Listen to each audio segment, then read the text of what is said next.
नमस्कार, business express में आपका स्वागत है। मैं हूं आपके साथ अंकिता और आइए अब खबरें देखते हैं विस्तार से। त्योहारी सीजन से पहले रिजर्व बैंक की मौद्रिक नीति समिति बैठक के नतीजों का ऐलान हो गया है। आरबीआई गवर्नर शक्तिकांत दास ने बताया कि सभी सेक्टर में ग्रोथ देखने को मिल रही है। उन्होंने कहा कि अब कोविड रोकने से ज्यादा फोकस रिवाइवल पर है। इस दौरान उन्होंने बताया कि रेपो रेट में कोई बदलाव नहीं किया गया है, मतलब ये कि रेपो रेट 4% पर बरकरार है। त्योहारी सीजन को देखते हुए ये उम्मीद की जा रही थी कि आरबीआई डिमांड बढ़ाने के लिए रेपो रेट पर कैची चला सकता है, हालांकि ऐसा कुछ नहीं हुआ है। बता दें कि बीते अगस्त महीने में आरबीआई की मौद्रिक नीति समिति की बैठक में भी रेपो रेट में कोई बदलाव नहीं किया गया था।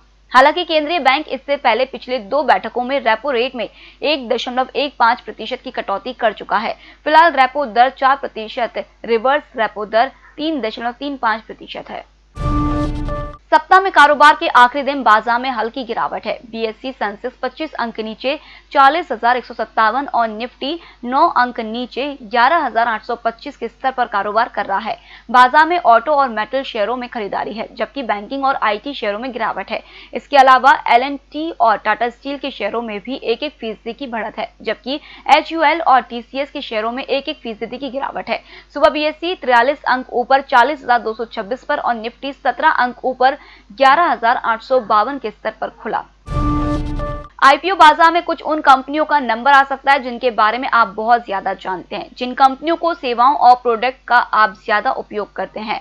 इनमें प्रमुख रूप से Flipkart, Paytm, Zomato, big basket और अन्य कंपनियां हैं। यह कंपनियां वित्त वर्ष 2021 में या 2022 में आईपीओ ला सकती है। एक ग्लोबल ब्रोकरेज की रिपोर्ट के मुताबिक यह सभी भारतीय यूनिकॉर्न प्रथम और दूसरे स्तर के शहरों में देश में काफी प्रसिद्ध है। इनके प्रोडक्ट काफी फेमस है। इनकी बाजार में अच्छी खासी हिस्सेदारी है।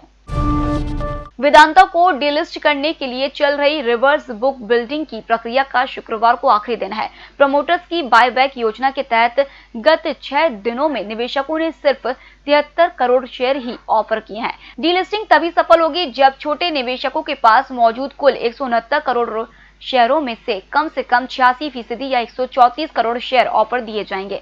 स्टॉक एक्सचेंज के आंकड़ों के मुताबिक 73 करोड़ शेयर 87 रुपए से 999 रुपए के प्राइस रेंज में ऑफर किए गए हैं। निवेशकों ने सितंबर में इक्विटी म्यूचुअल फंड से पैसे निकाले हैं। इसमें मल्टीकैप स्कीम से सबसे ज्यादा राशि निकाली गई है। इस स्कीम से 1143 करोड़ रुपए की निकासी की गई है।